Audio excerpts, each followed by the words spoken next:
They say the hills have eyes. In Alabama, well, they got a lot of hills.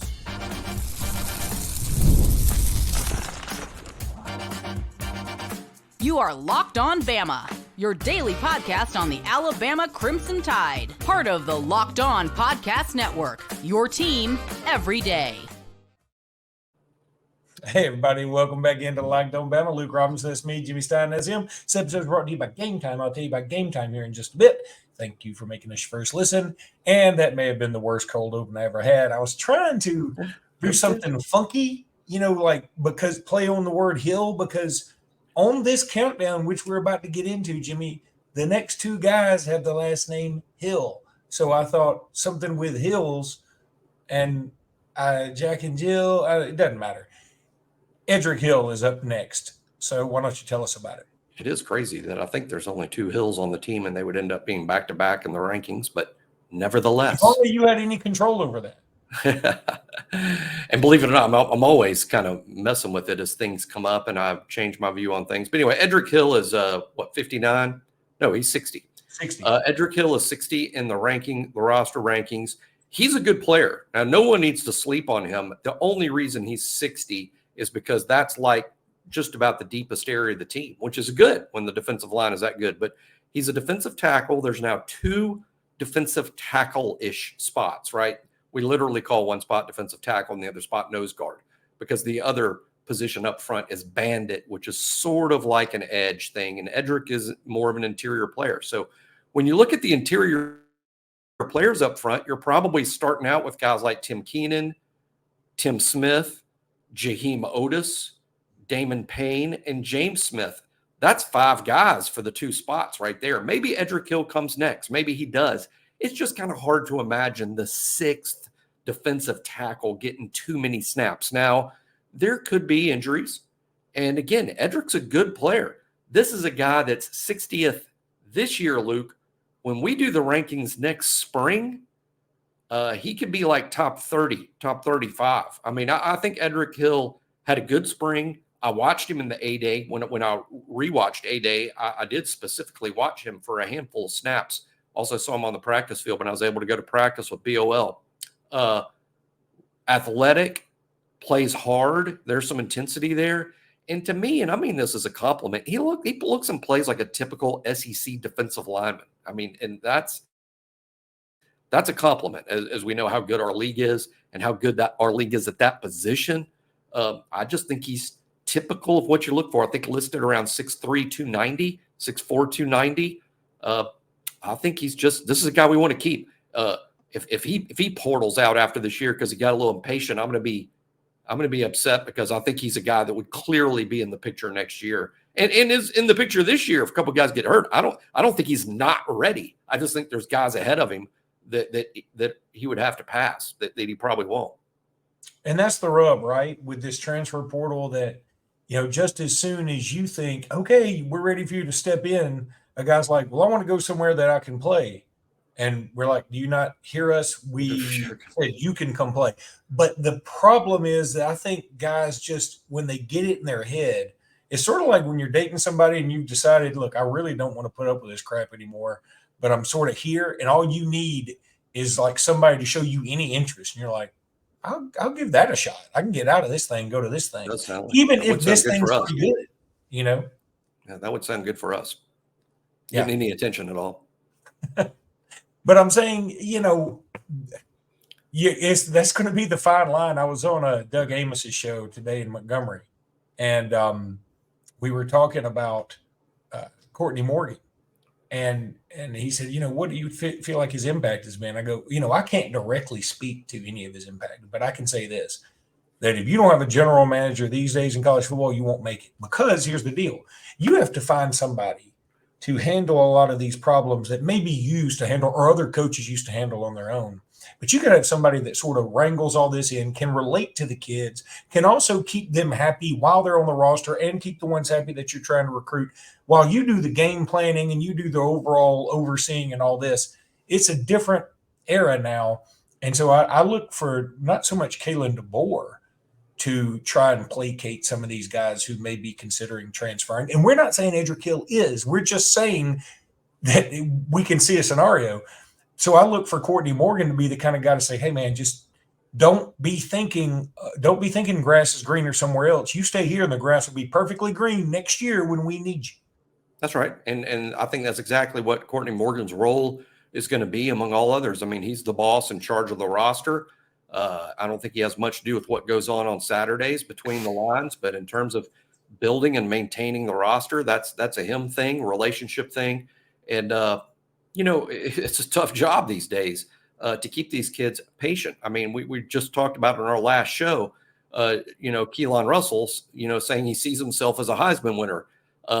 That's some confidence, but it's not rare in this sport. These guys think, many of them believe that they're going to step right in and be dudes right off the bat. That doesn't happen for most of them. So you have to keep them patient during that times. And right now, Edric needs to be patient. And I think it's harder for him because frankly, from what little I know and from what little I've seen, I think he's ready to play. I mean, I think he would be fine as a quote second team defensive tackle. I think he would be ready for that. But right now, the second team defensive tackles are guys like James Smith and Damon Payne. He's not jumping in front of them. So it's a great situation for Alabama. We just have to work to keep these kids patient.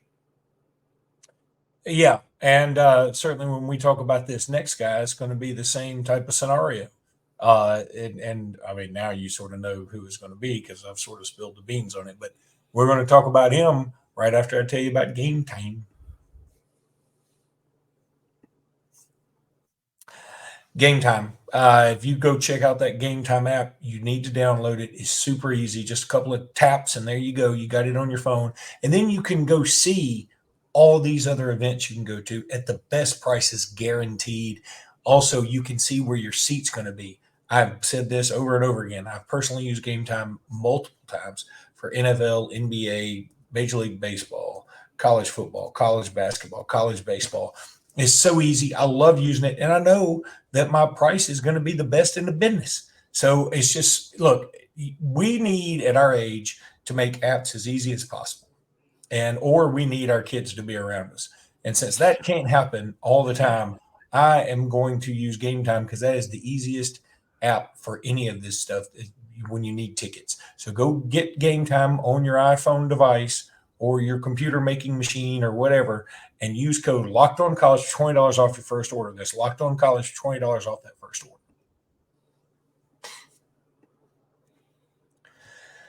So continuing with the Hillish theme, Daniel Hill is next on your list. Now, this one a little interesting to me. I like it. I think it's bold. But I'll say this, I probably would have at least changed these two, swapped these two in the position.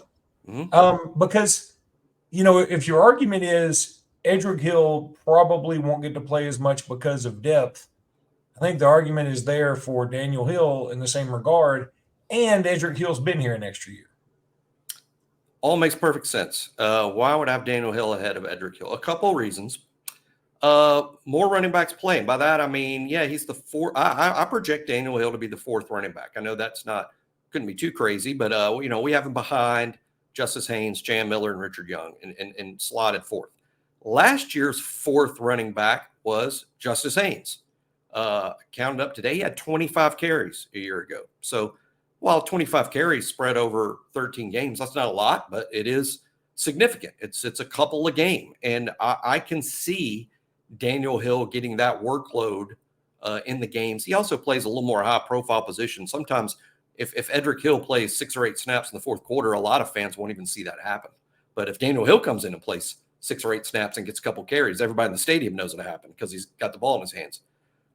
Secondly, I think I think he will play. I don't think he will redshirt. Daniel Hill's a true. I think he will play because he's the fourth running back.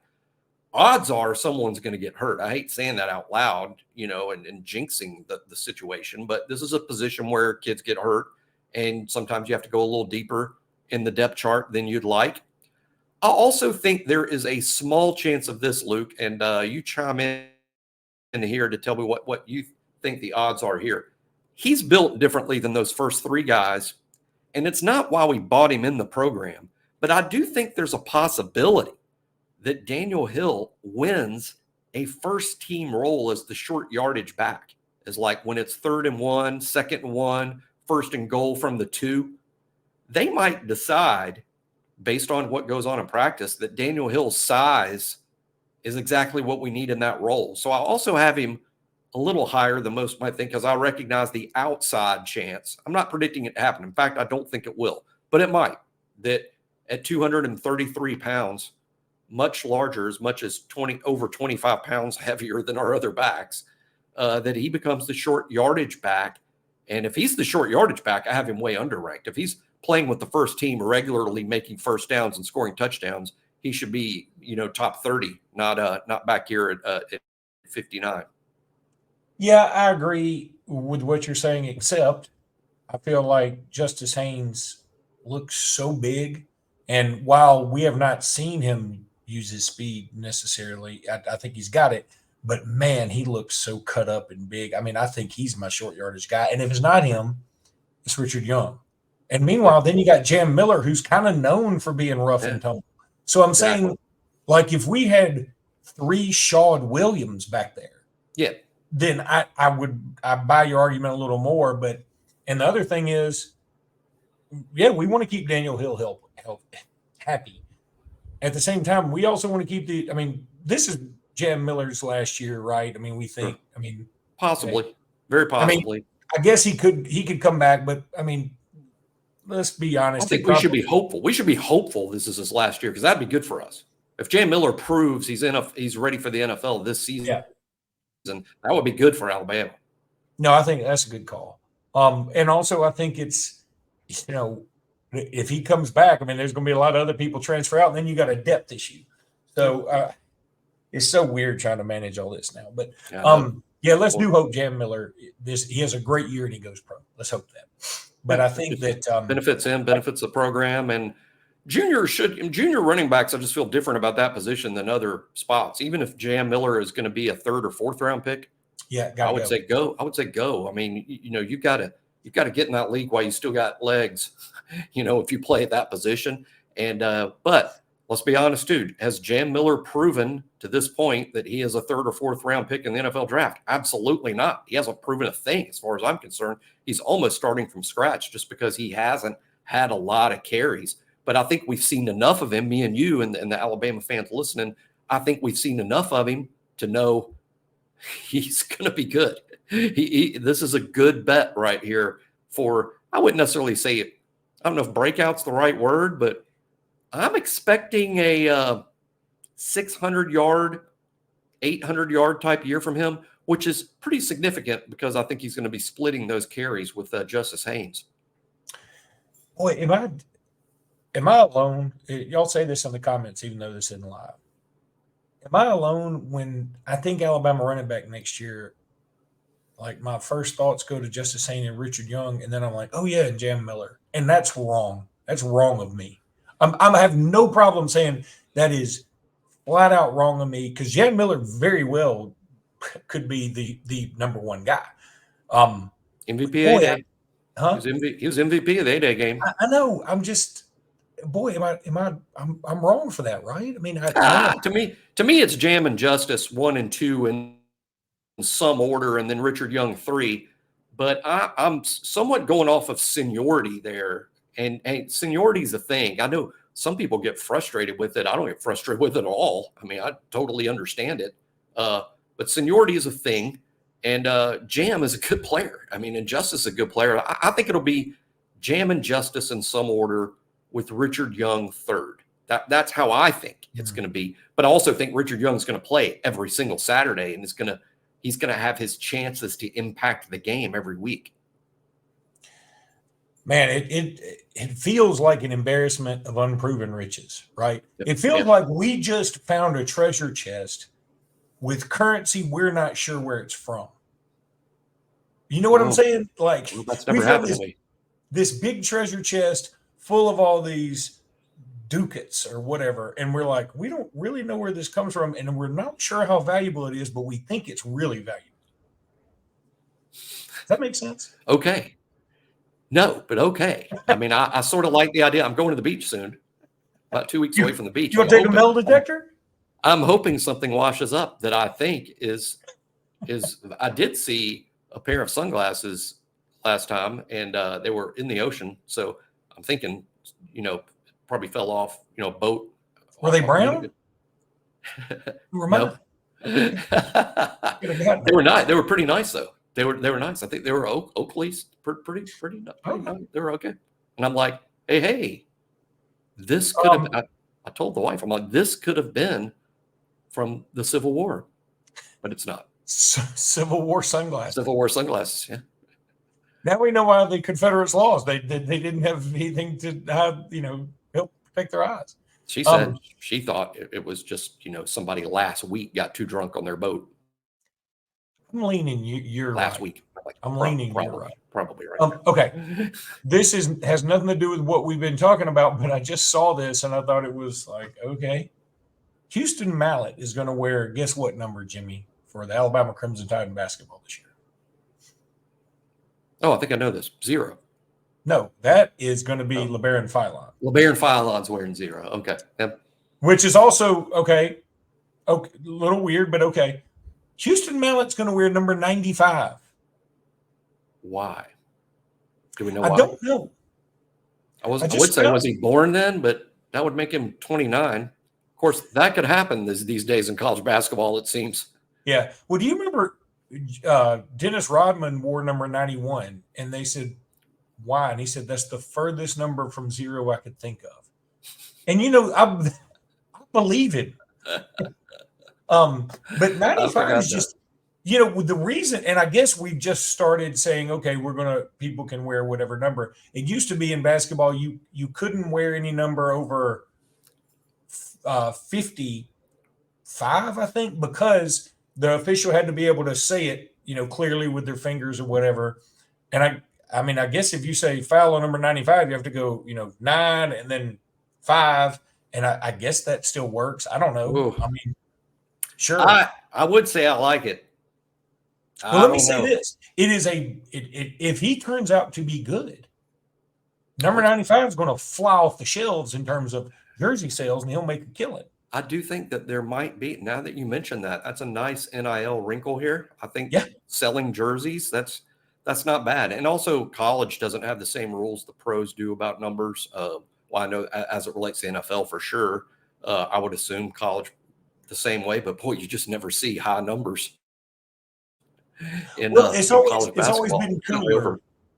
It's always been cooler to be 24 below, maybe 33 or 32, and then maybe like 55. And then everything else was sort of meh, like if you were number 25, it was like, okay. But I don't know. I thought that was interesting, number 95, because honestly, you couldn't do that. Of course, also one other thing, again, this has nothing to do with what we were talking about earlier with the countdown, but Florida is now one of 36 states that is allowing high school kids to get in on NIL deals. And I saw where a couple of the larger recruits in Florida have already signed with some apparel company. Jimmy, I don't know where this ends, and I do know it ends with this, that the state of Alabama will end up having this too eventually. And this is happening. This is snowballing so fast, out of control. I'm worried about the sport in general. Again, that's a podcast for another day. And I'm not against people making money. Trust me on that. I'm just saying, I don't know how in the world we're gonna get this all under control eventually. Should we look forward to the day or rue the day that a high school has its own collective? No, I think both. I mean, you can look forward to it as in it's going to happen straightforwardly, and then you can rue it when you get there. I'm just saying that. I guess that's the next thing, right? And I promise you it is. And, what I think this will ultimately mean, I wonder if there'll be a lot more IMG-esque type places where it's just like, we're not really worried about the academic side. We're worried about the athletic side. It makes some sense in small towns in Alabama. I mean, the small town Alabama, 1A, 2A, 3A type places, small towns.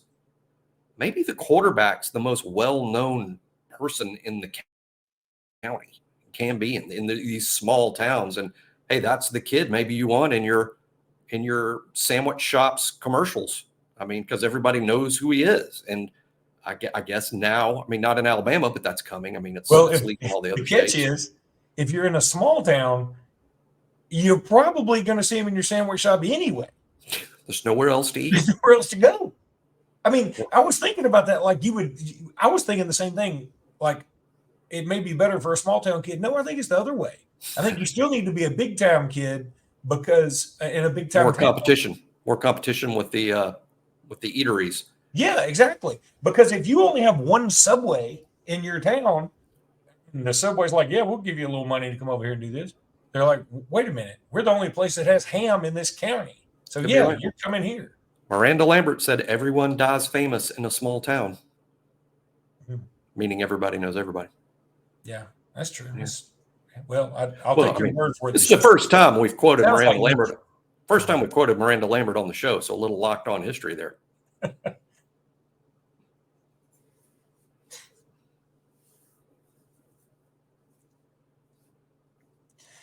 All right, Jimmy. So the playoff times and playoff dates are set. Again, this is. I guess I'm going to be happy about this when it comes around. You're going to have Friday, December 20th, is going to be the first game, and that's on ABC and ESPN apparently. Then here's where things go a little sideways for me. TNT has the Saturday game at noon on the 21st and the Saturday game at 4 on the 21st. And then there's one more game that night, which is on ESPN. Now, all of those games will be at, the home stadiums of the higher ranked squad. And I think all that will be fun and interesting and, let's get after it. The TNT stuff I could do without, but I guess TNT sounds like they're losing in the NBA basketball. So I guess they got to do something. What do you think about one game on Friday and 3 games on Saturday? By the way, we can't do Sunday because the NFL owns Sunday. And if y'all go, hey, well, if you put a college playoff game against NFL, it would get mauled. I believe. I believe we need to look into this. I'm pretty sure the NFL has games set on the 21st on that Saturday. I'm almost positive you're right, and I'm going to look it up as you're talking. I'll talk, and while you look that up. No, I mean, it makes me excited. I mean, in the sense that now we have game times and networks, it just makes it feel all the more real. And I realize how cool it would be, especially if our Alabama Crimson Tide's involved. And of course, the goal would be to be one of those first 4 seeds, right? And to have a bye and not have to play 4 games. I mean, obviously, that's a tremendous advantage. But I can't help but think how cool it would be if you're seeded 5, 6, 7, or 8 and you host a playoff game in that first round, and how just electric Bryant-Denny would be if you're hosting Notre Dame or Penn State or Michigan or somebody that Bryant-Denny Ole Miss, or even an SEC game like that, as long as it's a playoff game. All right, I did just look it up, and now here it is. Okay, this is where you feel sorry for TNT. Like on Saturday, December 21st, it's the Texans at the Chiefs at noon Central. That should be a monster game. Yeah. And it's the Steelers at the Ravens, which could also be a huge game at 3:30. So what I'm saying is the TNT games go directly ahead of the 2 NFL games. There's no NFL game that night. So ESPN, ABC's like, yeah, TNT, y'all go ahead and have those 2 mothers. Yeah. I'm sure that's all by design when they licensed, when ESPN owns these games and they signed a licensing agreement for TNT to have these 2. This is by design, knowing that they were going to have to battle the NFL for eyeballs.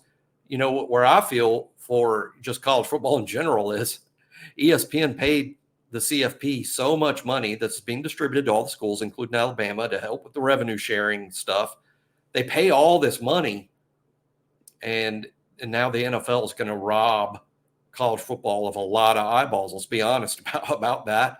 We don't care here. Everybody listening to this show is a college football fan. We're going to watch the college games that day, no matter who's playing over the NFL games. Though I'll be curious as to I want to know the scores. I want to know what's going on. I'll have them both on. I'll have 2 TVs going, have them both on because I've played fantasy football too. Unless Alabama's one of those 2, which, by the way, there's no way on God's green earth that if Alabama's playing a home game, it'll be one of those 2. You don't think so? No. You think it would be Friday night or Saturday night? Yes. If Might be. Alabama's playing at home, it'll be Friday night or Saturday night. If they're smart. I understand that because Alabama's a rating. There's a handful of schools that just typically get better ratings than other schools. Alabama, Notre Dame, Ohio State immediately come to mind. Georgia will be up there too. Michigan's up there too. Even Penn State. But yeah, I don't disagree with that. I'm just saying, but by seeing the actual game times and the networks, it just made me realize that weird conundrum a little bit. Is like, well, you want to be 1 through 4. I mean, you definitely want to be 1 through 4. That's the advantage you have by being a top 4 seed. But hosting that first round game would be so much fun, but you're taking a serious risk of getting knocked out in the first round instead of having a bye. No, you're absolutely right. Definitely getting somebody hurt. I mean, that's why playing the extra game is so. You don't want to play an extra game. On the other hand, what a cool environment. And hey, to be a top 4 seed, that means Alabama would have to win the SEC.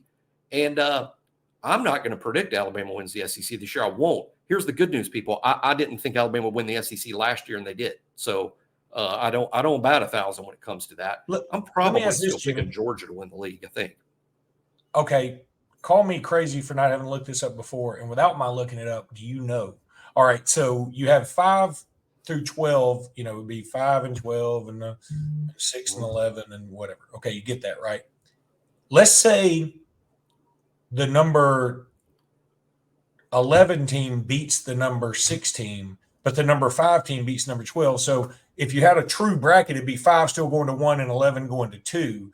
But in my perfect world, the number 1 seed would get the lowest winning seed of the. Do you see what I'm saying? So you want to reseed. So you want to reseed after every round? Not necessarily reseed after every round, but after the first round, yeah, I want the highest seed to get the lowest seed every time. I want the team that earned the 1 seed to have the easiest path numerically. Does that make sense? Yeah. Okay. I mean, I get what you're saying. I mean, but I don't think that's going to happen.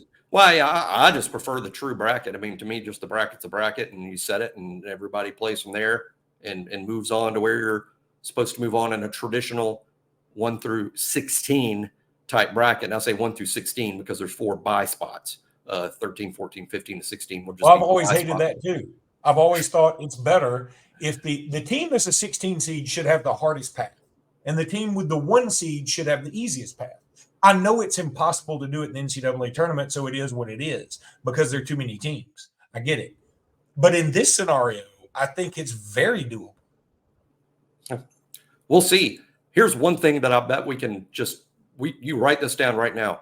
It will play out a certain way in year 1, and there will be changes going into year 2. Something's going to happen that was unforeseen, or people don't like it, or whoever doesn't like it.